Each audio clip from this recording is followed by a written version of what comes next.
Hello friends, welcome back to my YouTube channel. So last episode जहाँ से ख़त्म किया था वहीं से एपिसोड स्टार्ट करते हैं। लास्ट एपिसोड में हमने देखा था लिंगली अर्जुन से कहता है कि तुम्हें शर्म नहीं आती है अपनी आंटी पे ऐसे कीचड़ उछाड़ते हुए।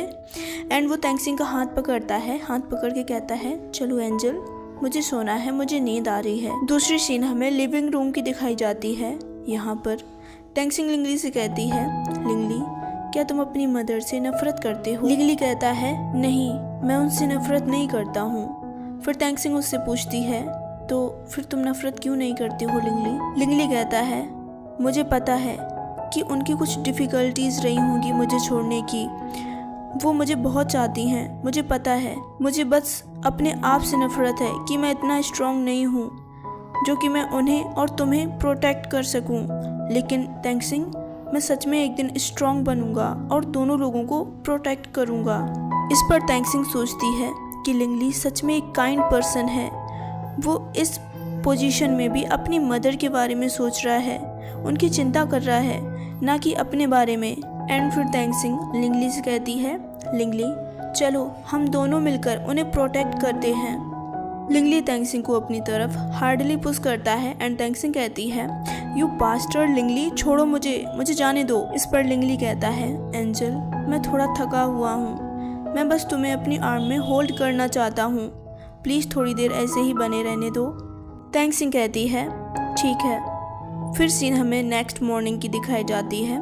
यहाँ पर ये लोग ब्रेकफास्ट के लिए बैठे हुए थे। तेंगसिंग उस डिश की तरफ देखे जा रही थी जो कि यजुन खा रहा था और उसके मुंह से पानी गिर रहा था। ऐसा देखकर लिंगली उसके मुंह में हाथ लगा लेता है एंड कहता है तुम मेरे सामने ऐसा कैसे कर सकती हो, तुम्हें मेरे सामने ये नहीं करना चाहिए। इस पर यजुन हंसने लगता है एंड कहता है मिस्टर लिंगली तुम फिर से जेलस हो रहे हो है ना? लिंगली कहता है ब्रदर। यजुन कहता है क्या ब्रदर? लिंगली कहता है कि तुम मुझे ब्रदर बुला सकते हो, ना कि मिस्टर लिंगली। यजुन ऐसा सुनकर सडनली शॉक्ड हो जाता है एंड कहता है क्या?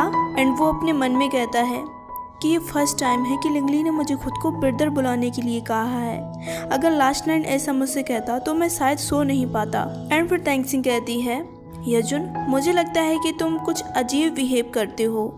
लिंगली जब तुम्हारे साथ बुरा बिहेव यानी कि हार्ड बिहेव करता है तब तुम खुश होते हो, और जब वो तुम्हारे साथ अच्छा बिहेव करता है तब तुम अचानक से इतना अजीब बिहेव करने लगते हो। एंड फिर लिंगली कहता है कि वो कौन सा स्टोर है जिसके बारे में तुम बात कर रहे थे, उस स्टोर के बारे में तुम झाओरेन से कह देना, वो सब कुछ संभाल लेगा। ये सारी बातें सुनकर यजुन काफ़ी इमोशनल हो जाता है एंड कहता है कि ठीक है। लिंगली कहता है कि क्या तुम्हारे पास मनी है? एंड वो कहता है कि तुम्हारा जो क्रेडिट कार्ड है वो ब्लॉक हो चुका है ना? और जो तुम्हारे खाते में मनी है वो तुम्हारी फैमिली से ली गई है, वो तुम्हारे स्टोर को रेंट पे लेने के लिए पर्याप्त है ना? लेकिन बाद में तुम्हें वो ब्याज सहित वापस करना होगा। यजुन ये सब सुनकर शॉक्ड एंड कहता है कि तुम्हें इन सब के बारे में कैसे पता? लिंगली कहता है मेरे पास माइंड है, मैं सोच सकता हूँ। एंड फिर तेंगसिंग कहती है लिंगली मैं यजुन के साथ जाती हूँ और अब मुझे एम सिटी के बारे में सब कुछ पता है, तो मुझे सही रहेगा उसके साथ जाने में। हो सकता है शायद मैं उसकी हेल्प कर सकूं। लिंगली कहता है हाँ ठीक है जाओ तुम। एंड फिर लिंगली अपना गोल्डन कार्ड निकालता है, वो उस कार्ड को यजुन की तरफ बढ़ाता है। यजुन जैसे ही लेने चलता है वो तेंगसिंग को पकड़ा देता है। यजुन को ऐसा देखकर काफ़ी गुस्सा आता है एंड कहता है कि क्या तुम मेरे साथ खेल खेल रहे हो? एंड फिर यजुन के फ़ोन में एक मैसेज आता है, वो मैसेज लेडी युया ने किया हुआ था। लिंगली उस मैसेज को देखकर ईगरली उसी मैसेज की तरफ घूरते जा रहा था, जैसे कि वो उस मैसेज को सुनना चाहता हो। यजुन उसके रिएक्शन को देखकर सोचता है कि मैं उसकी आंखों में देख सकता हूँ, वो आंटी से बिल्कुल भी नफरत नहीं करता है। एंड यहाँ पर तेंगसिंग सोचती है कि लिंगली सच में बहुत ईगरली से वेट कर रहा है कि वो अपनी मदर की वॉइस सुने। एंड फिर वो यजुन से कहती है यजुन क्या हम लोग सुन सकते हैं कि लेडी युया ने क्या मैसेज किया है? एंड फिर यजुन उस वॉइस मैसेज को ओपन कर देता है। उसमें लेडी युया कहती हैं यजुन मैं दोनों बच्चों के लिए वेडिंग रिंग बनवा रही हूँ, लेकिन मुझे उन दोनों का साइज़ पता नहीं है, क्या तुम मेरे लिए उन लोगों से ये पूछ सकते हो? एंड वो कहती हैं कि मुझे पता है कि तेंगसिंग का फेवरेट कलर ब्लू है, बट लिंगली का फेवरेट कलर कौन सा है? इस पर तैंगसिंग सोचते हुए कहती है कि लेडी युइया लिंगली को बहुत चाहती हैं, इसीलिए वो खुद ही वेडिंग रिंग बनवा रही हैं। अगर वो लिंगली को इतना ना चाहती होती तो फिर उसके लिए वो इतने एफर्ट्स नहीं करती। एंड फिर तैंगसिंग लिंगली से पूछती है, लिंगली तुम्हें तुम्हारी उंगली का साइज पता है कि क्या है? लिंगली कहता है तो मॉम मेरे लिए वेडिंग रिंग बनवाना चाहती हैं। इस पर यजुन कहता है जैसा तुम सोच रहे हो लेडी युइया के बारे में वो वैसी नहीं है। मतलब लिंगली को लगता है कि लेडी युइया को बिल्कुल भी फर्क नहीं पड़ता है कि उसकी लाइफ में क्या चल रहा है और क्या नहीं। एंड फिर लिंगली यजुन से कहता है कि जैसा तुम सोच रहे हो मेरा वो मतलब नहीं था। एंड फिर वो झाओ रेन से साइज नापने वाला मैप मंगाता है। साइज कंप्लीट होने के बाद यजुन कहता है तैंगसिंग चलो चलते हैं। लिंगली कहता है मैंने अभी अभी मदर को अपना साइज भेजा है तो उन्हें उसका रिप्लाई देने दो। तुम इतनी जल्दी में क्यों भाग रहे हो, तुम यहीं बैठ जाओ। ये सुनकर तैंगसिंग कहती है अगर ऐसी बात है तो यजुन तुम अपना फ़ोन आज के लिए लिंगली के पास छोड़ दो और मैं तुम्हें अपना फ़ोन दे दूंगी। क्योंकि वो समझ गई थी कि लिंगली अपनी मॉम के रिप्लाई का बेसब्री से इंतज़ार कर रहा था। इस पर लिंगली कहता है हाँ ये सही रहेगा, अगर ऐसी बात है तो यजुन तुम अपना फ़ोन मेरे पास छोड़ दो। यहाँ पर यजुन अपने मन में सोचता है एंड कहता है कि मेरे फ़ोन में जो वीडियोस हैं मैं नहीं चाहता कि उन्हें वो लिंगली देख ले कैसे भी करके। वो वीडियोस लिंगली को नहीं दिखनी चाहिए, पता नहीं कैसी वीडियो थी। एंड फिर यजुन अपने उन वीडियोस को हाइड कर देता है। हाइड करने के बाद वो लिंगली को अपना फ़ोन दे देता है। फ़ोन को लेने के बाद लिंगली यजुन से कहता है सही रहेगा कि तुम जल्दी चले जाओ, झाओ रेन तुम्हारा गाड़ी में वेट कर रहा है। एंड वो लोग वहाँ से चले जाते हैं। तैंगसिंग जाती हुई लिंगली से कहती है लिंगली मैं जल्दी वापस आ जाऊंगी। अब आधा घंटा हो चुका था एंड अभी भी लिंगली उस फ़ोन की तरफ घूरे जा रहा था। वो लेडी युइया के रिप्लाई का वेट कर रहा था। एंड फिर वहाँ से युइया का रिप्लाई आता है। वो कहती हैं कि तुमने बहुत जल्दी साइज भेज दिया, मुझे लगा था कि थोड़ा टाइम लगेगा। एंड फिर लिंगली यहाँ से एक टेक्स्ट भेजता है, उसमें लिखा था कि लिंगली ने आपको स्वीकार कर लिया है और आपसे वो बहुत प्यार करता है। वो चाहता है कि आप एक बार उनसे मिलें, तो क्या आप उनसे मिलना चाहती हैं? ये मैसेज करने के बाद लिंगली फिर से फ़ोन की तरफ घूरने लगता है। वहाँ पर सुशैन खड़ी थी एंड वो देख रही थी कि लिंगली कितनी बेसब्री से उस रिप्लाई का वेट कर रहा है। पूरा दिन हो चुका था लेकिन युइया का कोई रिप्लाई नहीं आया। एंड तभी तैंगसिंग आ जाती है। तैंगसिंग लिंगली से कहती है लिंगली चलो साथ में हम लोग डिनर करते हैं, तुम डिनर में क्या खाना पसंद करोगे? लेकिन लिंगली कोई जवाब नहीं देता है एंड वो फ़ोन की तरफ घूरे ही जा रहा था। सुशैन तैंगसिंग को बताती है कि यंग मास्टर पूरे दिन से फ़ोन की तरफ ही घूरे जा रहे हैं एंड उन्होंने कुछ खाया पिया नहीं है। एंड तभी यजुन के फ़ोन में वो मैसेज आ जाता है। लिंगली उस मैसेज को पाकर सडनली बहुत खुश हो जाता है एंड फ़ोन को जल्दी ही उठाकर देखता है तो उस मैसेज के रिप्लाई में लिखा था कि मैं उससे कभी नहीं मिलना चाहती हूँ और ना ही मिलूँगी। ये देखकर पता नहीं अचानक से लिंगली को क्या हो जाता है एंड वो फ़ोन को दूर फेंक देता है। वो इतनी ज़ोर से उस फ़ोन को फेंकता है कि वो फ़ोन टूट ही जाता है एंड वो अजीब सा बिहेव करने लगता है। तैंगसिंग कहती है लिंगली तुम्हें क्या हुआ, क्या तुम ठीक हो? एंड तभी सुशैन तैंगसिंग को बताती है कि यंग मास्टर ऐसा तब से बिहेव करते हैं जब से वो वाटर में गिरे थे और उनको रात में बुरे बुरे सपने भी आते थे।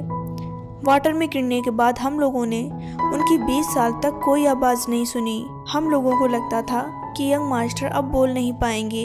एंड फिर तैंगसिंग लिंगली के पास बैठ जाती है। वो कहती है लिंगली कुछ तो बोलो, तुम्हें क्या हुआ है? एंड वो ज़ोर ज़ोर से रोने लगती है।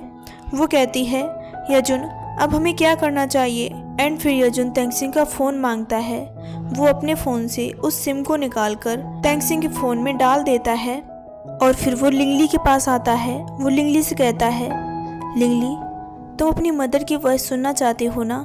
ठीक है, मैं उनको कॉल लगा रहा हूँ और तुम उनकी आवाज़ सुन लेना। मैं तुम्हें प्रॉमिस करता हूँ जब तक तुम कुछ नहीं बोलोगे तब तक मैं डेली उनके पास कॉल लगाऊंगा और तुम्हें उनकी आवाज़ सुनाऊंगा। लिंगली ऐसा सुनकर सडनली शांत हो जाता है एंड वो यजुन की तरफ देखने लगता है। एंड फिर यजुन कहता है जब तुम मुझे प्रॉमिस करोगे कि जब मैं कॉल करूँगा तब तुम बोलोगे नहीं, तब मैं तुम्हें एवरीडे कॉल करके अपनी आंटी की आवाज़ सुनाया करूँगा और तुम मेरे वी चैट को भी लॉगिन कर सकते हो और अपनी फैमिली के साथ चैट कर सकते हो। मैं तुम्हें प्रॉमिस करता हूँ कि मैं उन लोगों को कुछ नहीं बताऊंगा। लिंगली ऐसा सुनकर थोड़ा शांत होता है एंड कहता है ठीक है, मैं ऐसा ही करूँगा। एंड फिर यजुन के नंबर पर युया का कॉल आता है। उस कॉल को यजुन अटेंड करता है एंड वो बोलती हैं यजुन। यजुन कहता है आंटी आप क्या कर रही हैं। युया का वहाँ से रिप्लाई आता है मैं अपने बैग पैक कर रही हूँ, मैं एम सिटी आ रही हूँ और 3 दिनों के लिए वहीं पर रुकूंगी।